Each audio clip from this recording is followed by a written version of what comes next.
Metodologi studi Islam adalah ilmu yang memuat atau berisi prosedur atau langkah-langkah yang ditempuh dalam mempelajari Islam secara tepat, cepat, efektif, dan efisien. Banyak teori dalam pendekatan keislaman.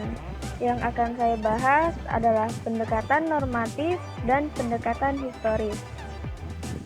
Pendekatan normatif adalah pendekatan dengan cara pandang atau paradigma yang terdapat dalam suatu bidang ilmu yang selanjutnya digunakan dalam memahami agama. Seperti memahami agama menggunakan Al-Quran dan Sunnah Nabi. Memahami Islam dengan menggunakan Sunnah Nabi tidak sembarangan, melainkan dengan takhrijul hadis, menemukan matan dan sanad hadis secara lengkap dari sumber-sumbernya yang asli. Dan dari situ kita dapat mengetahui kualitas suatu hadis karena sudah disebutkan oleh kolektornya maupun melalui peneliti selanjutnya. Lalu, memahami Islam dengan Al-Quran.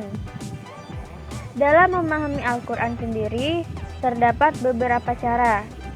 Yang pertama, metode tahlili, yakni metode menafsirkan Al-Quran yang berusaha menjelaskan Al-Quran dengan menguraikan berbagai seginya dan menjelaskan apa yang dimaksudkan oleh Al-Quran.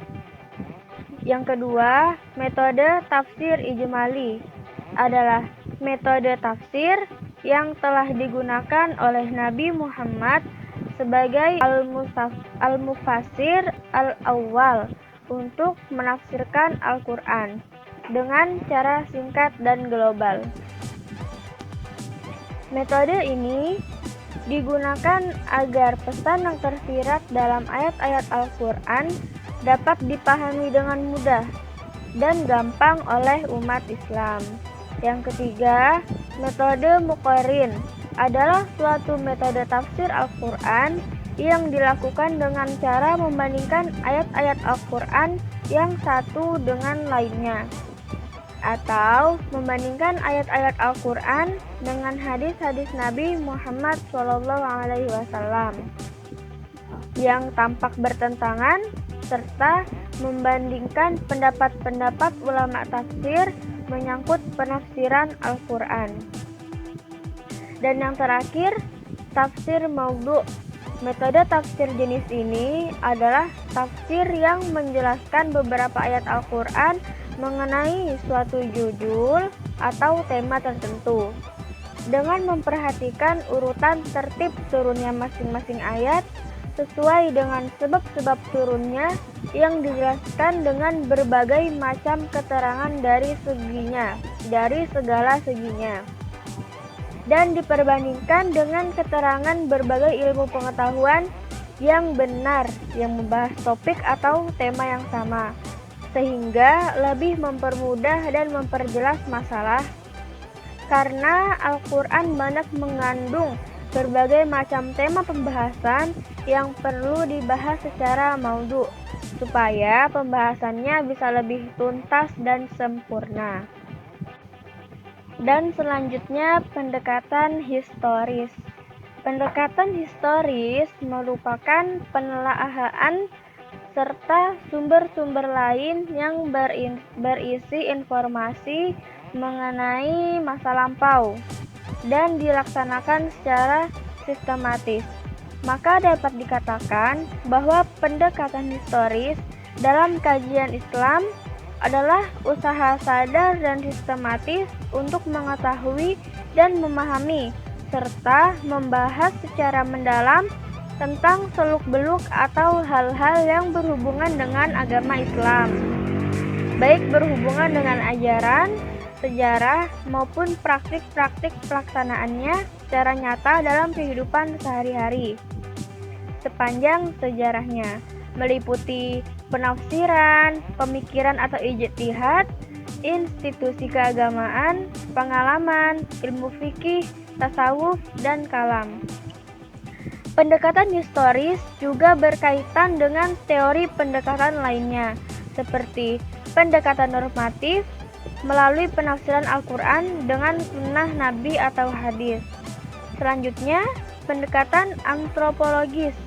Dalam Kamus Bahasa Indonesia, antropologi berarti ilmu tentang manusia, khususnya tentang asal-usul, perkembangan, adat istiadat, dan kepercayaannya pada masa lampau.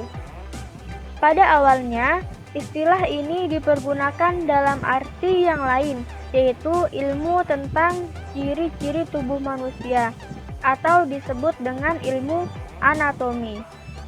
Jika melihat pada definisi menurut Genjaraningrat di atas, maka objek antropologi adalah manusia atau bahkan pernah juga tubuh manusia. Selanjutnya, pendekatan melalui budaya, seperti yang dilakukan oleh Wali Songo. Lalu, pendekatan sosiologis, pendekatan yang mempelajari masyarakat, meliputi gejala-gejala sosial, struktur sosial, perubahan sosial, dan jaringan hubungan atau interaksi manusia sebagai makhluk individu dan makhluk sosial. Selanjutnya, pendekatan psikologis.